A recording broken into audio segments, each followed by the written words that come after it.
Dear, lagi kong sinasabi na semi-realistic talaga yung ginagawa ko kaya medyo cartoony.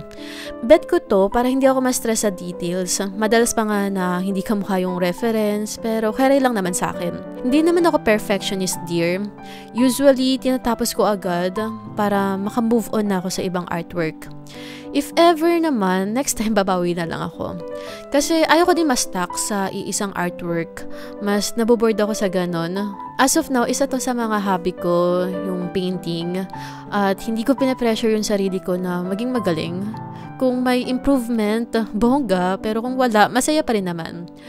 For me, parang antahimik ng isip ko.